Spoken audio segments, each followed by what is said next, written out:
കൊച്ചി തങ്ങൾ നഗറിലെ ചോയ്സ് റോഡിന്റെ ദുരവസ്ഥയ്ക്കെതിരെ രാഷ്ട്രീയ കക്ഷി ഭേദമന്യേ ജനങ്ങൾ റോഡ് ഉപരോധവുമായി തെരുവിലിറങ്ങി. നഗരസഭാ ഉദ്യോഗസ്ഥരുമായി ഡിവിഷൻ കൌൺസിലർ ലൈല ദാസ് ഉൾപ്പെടെ നടത്തിയ ചർച്ചയെ തുടർന്ന് കോൺട്രാക്ടർക്ക് സൈറ്റ് ഹാൻഡ് ഓവർ ചെയ്യാനുള്ള നടപടികൾ ഉടൻ ആരംഭിക്കുമെന്നും ഹാൻഡ് ഓവർ ചെയ്താൽ 24 മണിക്കൂറിനകം പണി പൂർത്തിയാക്കുമെന്നും ഉദ്യോഗസ്ഥർ ഉറപ്പു നൽകി. എന്നാൽ വർക്ക് ആരംഭിക്കുന്നതുവരെ സമരം തുടരുമെന്ന് സമരസമിതി നേതാക്കൾ. കൊച്ചി തങ്ങൾ നഗറിലെ ചോയ്സ് റോഡ് മാസങ്ങളായി അഗാധ ഗർത്തങ്ങളോടെ താറുമാറായി കിടക്കുന്നതിലും പുനർനിർമ്മാണം നടപ്പാക്കാത്തതിലും പ്രതിഷേധിച്ച് പ്രദേശവാസികൾ രാഷ്ട്രീയ കക്ഷി ഭേദമന്യേ റോഡ് ഉപരോധിച്ചു. ഈ റോഡ് സാധാരണക്കാരൻ്റെ വണ്ടി പോയിട്ട് ഇങ്ങനെ ആയതല്ല. കണ്ടെയ്നറും ഇത് വലിയ ലോറി അവരുടെ സാധനങ്ങൾ പോയിട്ടാണ് ഇങ്ങനെ അയക്കണത്. ഇത് പറയാൻ തുടങ്ങിയിട്ട് ഒരുപാട് നാളുകളായി.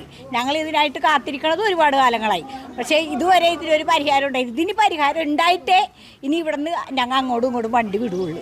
സമീപത്തെ ചോയ്സ് മത്സ്യ സംസ്കരണ ഫാക്ടറിയിലേക്ക് ടൺ കണക്കിന് ശേഷിയുള്ള കണ്ടെയ്നർ ട്രെയിലറുകൾ ദിനംപ്രതി സഞ്ചരിക്കുന്നതിനെ തുടർന്ന് വീതി കുറഞ്ഞ ഈ റോഡ് പൂർണ്ണമായി നശിച്ച നിലയിലാണ്. 50 മീറ്റർ ഭാഗം മാത്രം പൂർത്തിയാകാനുള്ള പുനർനിർമ്മാണം ഇപ്പോഴും ആരംഭിക്കാത്തതിൽ പ്രതിഷേധിച്ചാണ് പ്രദേശവാസികൾ സമരവുമായി രംഗത്തെത്തിയത്.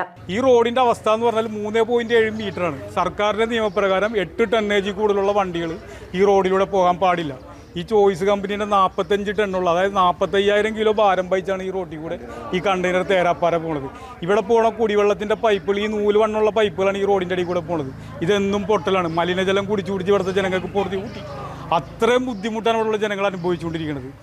നമുക്ക് എത്രയും വേഗം ഏതൊക്കെ സർക്കാരാണ്, ആരാണ് എന്താണെന്ന് നമുക്കറിയില്ല. ആരാണെങ്കിലും ഈ റോഡിനൊരു ശാശ്വത പരിഹാരം നമുക്ക് ഉണ്ടാക്കി തന്നാൽ അത്രയും നല്ലതായിരിക്കും. സമരസമിതിയുമായി നടത്തിയ ചർച്ചയിൽ ഡിവിഷൻ കൌൺസിലർ ലൈല ദാസ്, നഗരസഭാ ഉദ്യോഗസ്ഥർ എന്നിവർ പങ്കെടുത്തു. കോൺട്രാക്ടർക്ക് സൈറ്റ് ഹാൻഡ് ഓവർ ചെയ്യാനുള്ള നടപടികൾ ഉടൻ തന്നെ പൂർത്തിയാകുമെന്നും ഹാൻഡ് ഓവർ ചെയ്തതിനു ശേഷം 24 മണിക്കൂറിനകം പണി പൂർത്തിയാക്കുമെന്നും ഉദ്യോഗസ്ഥർ അറിയിച്ചു.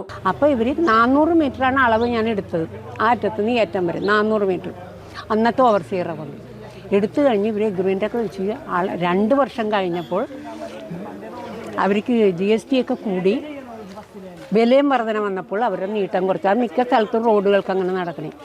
നീട്ടം കുറഞ്ഞു കഴിഞ്ഞപ്പോൾ 290 മീറ്റർ എന്ന് പറയുമ്പോൾ അവരെ കൊണ്ട് 300 മീറ്റർ ഞാൻ ചെയ്യിച്ചു. ഇതുവരെ 300 മീറ്റർ ചെയ്യിച്ചു. അത് കഴിഞ്ഞപ്പോൾ എന്നോട് പറഞ്ഞു, ഉടനെ മേയർ പറഞ്ഞു, ഉടനെ തന്നെ നമുക്കൊരു ഫയലുണ്ടാക്കാമെന്ന് പറഞ്ഞിട്ട് അതിനൊക്കെ കുറേ ബുദ്ധിമുട്ടി. ഫയലുണ്ടാക്കി 70 മീറ്റർ ഓൺ ഫണ്ടാണ്. ഓൺ ഫണ്ട് 70 മീറ്ററിന് 5 ലക്ഷം പറ്റൂല, 4 ലക്ഷത്തിന് താഴെ. അത് കഴിഞ്ഞിട്ട് ഓൺ ഫണ്ട് എടുത്ത് ഈ അളവെടുത്ത് അന്ന് മുതൽ ഇന്ന് വരെ ഉദ്യോഗസ്ഥരുടെ എന്തോന്നും അറിയില്ല, ഇന്ന് വരെ ഈ ഫയലിൻ്റെ പുറകെ ഞാൻ അടയ്ക്കാണ്. ഇപ്പോൾ ഒരു 3 ദിവസം മുന്നെയാണ് അയാൾ എഗ്രിമെൻറ്റ് വെച്ചു. കൊട്ടേഷൻ അയാൾ എടുത്തു. 1 മാസം മുന്നേ അയാൾ എടുത്തു കഴിഞ്ഞിട്ട് എഗ്രിമെൻറ്റ് വെച്ചത് ഒരു 4 ദിവസമായിരുന്നു. ഇപ്പോൾ ഇനി എല്ലാം കഴിഞ്ഞ് അവർക്ക് വർക്ക് ഓർഡർ കൊടുക്കണം. ഇവർ വർക്ക് ഓർഡർ 2 ദിവസം കൊടുക്കാമെന്നാണ് ഇന്ന് ഏച്ചി ഇവിടെ വന്നപ്പോൾ പറഞ്ഞത്. വർക്ക് ഓർഡർ കൊടുത്തു കഴിഞ്ഞാൽ ഇത് അപ്പോൾ അയാൾ ഞായറാഴ്ചക്കുള്ളിൽ മെറ്റീരിയൽസ് കൊണ്ടുവന്ന് അടിച്ച് 15-ാം തീയതിക്കുള്ളിൽ എന്ത് വന്നാലും തീർക്കാമെന്ന് അയാൾ പറഞ്ഞേക്കണം. വർക്ക് ആരംഭിക്കുന്നതിന്റെ അടിസ്ഥാനത്തിൽ സമരം അവസാനിപ്പിക്കുമെന്നും അതുവരെ സമരം തുടരുമെന്നും സമരസമിതി നേതാക്കൾ വ്യക്തമാക്കി. കഴിഞ്ഞ 9 മാസം മുമ്പാണ് തൊട്ട് മുമ്പ് വരെയുള്ള പ്രദേശത്ത് റോഡ് നിർമ്മാണം പൂർത്തീകരിച്ചത്. അതിനുശേഷം ബാക്കിയുള്ള സ്ഥലത്ത് പൂർത്തീകരിക്കണമെന്ന് ആവശ്യപ്പെട്ടുകൊണ്ട് ജനങ്ങളെ സംഘടിപ്പിച്ചുകൊണ്ട് പ്രക്ഷോഭമൊക്കെ നടത്തിയിട്ടുണ്ടായത്.